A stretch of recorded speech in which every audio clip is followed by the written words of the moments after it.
जय हिंद दोस्तों। आज से हम अपने हिस्ट्री की क्लास चैप्टर बाई चैप्टर या क्लास बाई क्लास आपके साथ शेयर करते चलेंगे।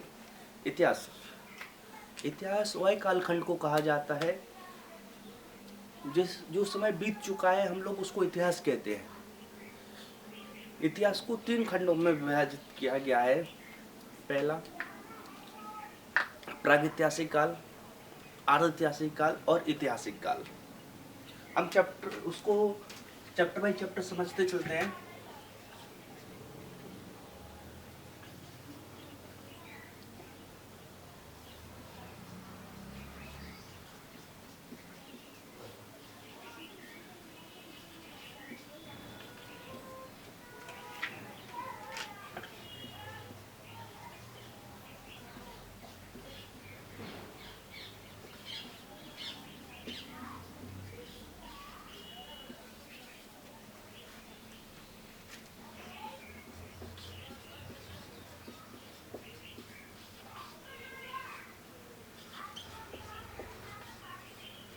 कौन कौन सा?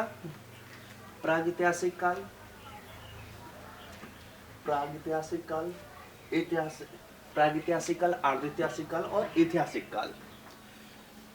प्रागैतिहासिक काल उसको काल क्यों कहते हैं जब हमारी पृथ्वी पे मानव ने सबसे पहले जो प्रक्रिया की उसको हम लोग प्रागैतिहासिक काल में जानते हैं। अर्धैतिहासिक काल में उस कालखंड को रखते हैं जिसमें मानव ने कुछ लिखना पढ़ना प्रारंभ किया ही था, लेकिन हम उसको समझने में असमर्थ रहे। लेकिन जो सबसे अच्छा हमें समझने को मिल जाता है, जो हमें देखने को मिलता है, वो हमें सिर्फ ऐतिहासिक काल में देखने को मिलता है। तो हमने इतिहास को 3 कालखंडों में विभाजित किया है। कितने? 3 कालखंडों में विभाजित किया है। हम लोग स्टूडेंटों को ये पता होता है कि जो ऐतिहासिक किस प्राचीन काल, मध्यकाल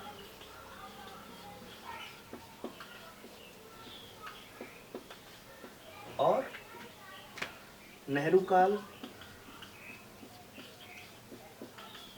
आधुनिक काल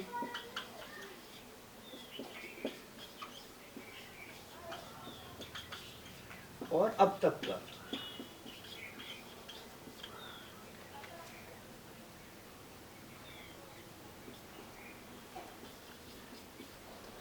अधिकतर सब स्टूडेंटों को या फिर हम लोगों का यही मानना होता है कि इतिहास को हम लोग यही पढ़ते हैं, प्राचीन काल, मध्यकाल, नवकाल या नेहरू काल, आधुनिक काल और अब तक का काल। अधिकतर सब लोगों का यही पता है कि इतना ही काल होता है। लेकिन जब हम इतिहास को में घुसते हैं तो हमें सबसे पहले प्रागैतिहासिक काल को देखने पड़ता है। प्रागैतिहासिक काल में सबसे पहले हमें पुरापाषाण काल देखने को मिलता है।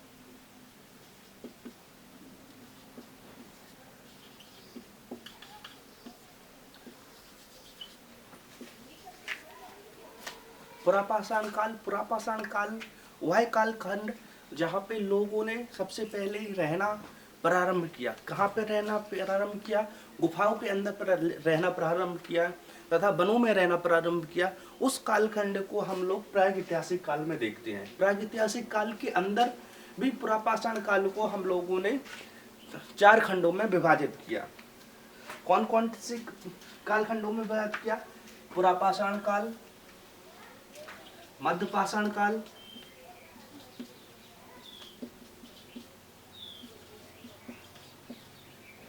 नवपाषाण काल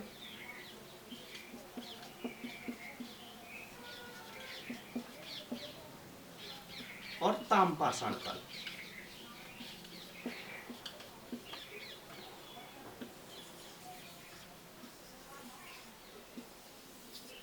एक, दो, तीन, चार। कौन कौन सा काल? प्रागैतिहासिक काल में हमने सबसे पहले इतिहास को 3 खंडों में विभाजित किया। प्रागैतिहासिक काल, अर्धैतिहासिक काल और ऐतिहासिक काल। ऐतिहासिक काल के बाद हमने जो प्रागैतिहासिक काल था उसको हमने 4 खंडों में विभाजित किया। पाषाण काल, मध्यपाषाण काल, नवपाषाण काल और ताम्रपाषाण काल। इसके बाद हम अर्धैतिहासिक काल को पढ़ेंगे। अर्धैतिहासिक काल में हमें सबसे पहले सिंधु घाटी देखने को मिलती है। सिंधु सभ्यता। सिंधु सभ्यता में जो सिंधु सभ्यता है उसका जो सबसे प्रमुख हमें जिसकी खुदाई हुई वो सबसे पहले हमें हड़प्पा को देखने को मिलता है। इसको हड़प्पा, इसको ही हम लोग हड़प्पा सभ्यता के नाम से जानते हैं। सिंधु सभ्यता उसको कहते हैं जो सिंधु नदी के और या सिंधु नदी के किनारे बसी हुई शहर को हम लोग सिंधु सभ्यता के नाम से जानते हैं। एक बार यूपीएससी में क्वेश्चन किया गया था, जो सिंधु सभ्यता के लोग हैं या नगर बसाया गया था, कुछ दाईं ओर था या बाईं ओर था। जो सिंधु सभ्यता की जो सभ्यता हमें देखने को मिलती है वो बाईं ओर देखने को मिलती है। जो सिंधु सभ्यता में जो हड़प्पा की खुदाई हुई तथा कांस्य सभ्यता की खुदाई मिली, कांस्य सभ्यता की खुदाई मिली, तो हमें देखने को मिलता है यहाँ से जो भी हमें प्राप्त हुआ उनको हम लोगों ने अच्छी तरीके से पढ़ नहीं पाया। इनको तो हमने बिल्कुल भी नहीं पढ़ पाया, लेकिन इनको हमने बस खुदाई के जरिए हमें जानकारी मिली। लेकिन जो प्राचीन ऐतिहासिक काल में हम प्राचीन काल देख लें, मध्यकाल देख लें, नेहरू काल देख लें, आधुनिक काल देख लें, या अब तक का काल चल रहा है, हमें उन सब के बारे में अच्छे से जानकारी मिल जाती है। प्राचीन काल में ही हमें दिल्ली सल्तनत काल देखने को मिलता है। दिल्ली सल्तनत के बाद हमें देखने को मुगल काल देखने को, अंग्रेजों का आगमन देखने को मिलता है, कंपनियों का आगमन देखने को मिलता है। इस प्रकार हमें देखने को मिलता है कि नेहरू जी ने तथा हमारे जो क्रांतिकारी रहे उन्होंने किस प्रकार हमें आज़ादी दिलाने के अपने महत्वपूर्ण योगदान दिया, वह सब नेहरू काल में ही आ जाता है। आधुनिक काल वही काल का जुड़ा हुआ ही आधुनिक काल है। कभी कभी हमें आधुनिक काल पहले पढ़ने को मिलता है, फिर नेहरू काल पहले देखने को मिलता है। यह आप लोग कंफ्यूज मत करना, ऊपर नीचे भी हो जाता है कभी कभी। और अब तक का काल में राफेल हो गया या एनएस विक्रांत हो गया, या फिर जो हम लाइट वगैरह हो गया, एग्जाम्पल पानी की टैंक वगैरह, कुछ भी देख ले, वह अब तक के काल में हमें देखने को मिलता है कि हम कौन कौन सी नई नई खोजें कर रहे हैं। सबसे पहले हमें देखने को मिलता है प्रागैतिहासिक काल। प्रागैतिहासिक सबसे बड़ा जो है, ये सब छोटे छोटे टॉपिक हैं, लेकिन सबसे बड़ा जो हमारा टॉपिक रहेगा ऐतिहासिक काल है, और जो सबसे ज़्यादा हमें इम्पोर्टेंट है हमारे क्वेश्चनों में या किसी में तो इम्पोर्टेंस आ गए, लेकिन जो सबसे ज़्यादा हमें अहम भूमिका निभाता है वो ऐतिहासिक काल ही निभाता है। प्रागैतिहासिक काल में हम जब पुरापाषाण काल को पढ़ते हैं तो पुरापाषाण काल में देखते हैं कि यहाँ के मानव खाना बदोश थे। कौन थे? खाना बदोश थे। जो खाना था उसका संग्रह नहीं करते थे, बस खाना खाया और जानवरों का शिकार किया, खाना खाया और छोड़ गए। कहा जाता है कि जो लोग थे उस समय के, वो अपने, जैसे आज के टाइम पे हम लोग गेहूँ वगैरह अपने कंटेनर में सेव करके रख लेते, उस समय के लोग ऐसा कुछ भी नहीं करते थे। और सबसे अहम भूमिका इन्होंने चित्रकारी भी निभाई। कौन ने? पाषाण काल के लोगों ने। कहा जाता है कि इन लोगों ने जो चित्रकारी बनाई, हम लोग आपको दिखाएं, ऐसा उन्होंने भाला लिए, इंसान लिए। इस प्रकार से इनकी चित्रकारी हमें देखने को मिलती है, जो भीमबेटका में हमें देखने को मिलती है।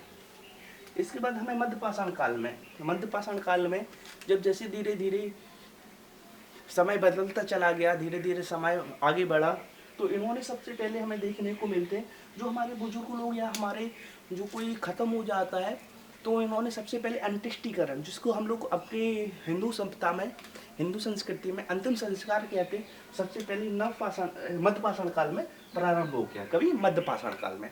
और नवपाषाण काल में हमें मनका की खोज तथा पहिए के आविष्कार देखने को मिल चुके थे। इसके नवपाषाण काल में हमें पहिए की खोज तथा मनका बोले घिल्ला, हमारे बुंदेलखंड बोलते घिल्ला या मटका बोल रहे, वही मनका, उसकी सबसे पहले हमें देखने को मिल गए थे। इसके बाद ताम्रपाषाण काल में तांबे के हमें ढेरों के बारे में जानकारी मिली है।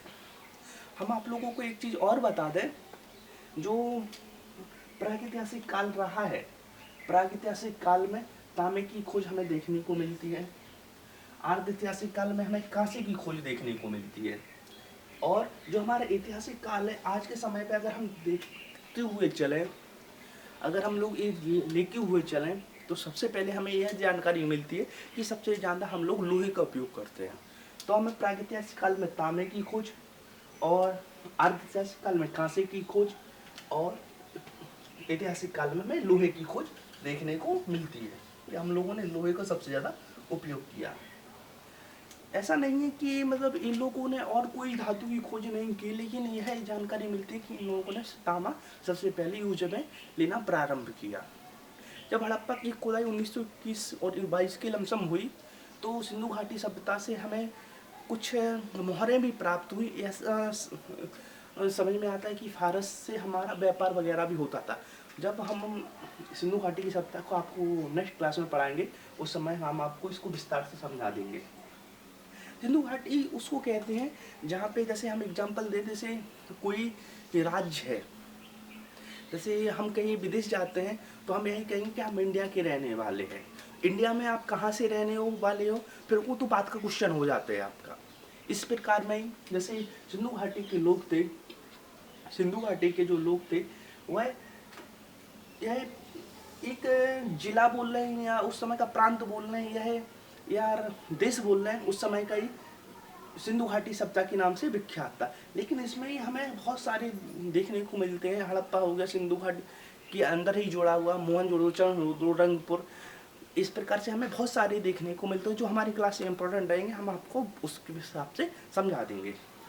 लेकिन हमें सबसे पहले, जब हमने खोज किया कि सबसे पहले हमें गेहूं के साक्ष्य कहाँ पे से मिले, जो पाकिस्तान में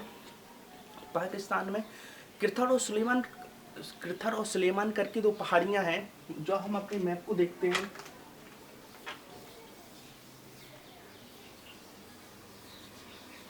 कृथर और सुलेमान पहाड़ी, इन दोनों पहाड़ियों के बीच में हमें सबसे पहले जौ के साक्ष्य मिलते हैं कि सबसे पहले यहाँ पर हमारे जौ की खेती की थी। क्योंकि उस समय हमारा जब अगर हम इतिहास में घुसते हैं तो हमें हजारों वर्षों का लेके चलना पड़ता है। जब हमारा भारत तथा कुछ भी अलग नहीं हुआ था, उस समय कुछ भी अलग नहीं हुआ था, तो यह अखंड भारत एक उस समय जुड़े हुए थे।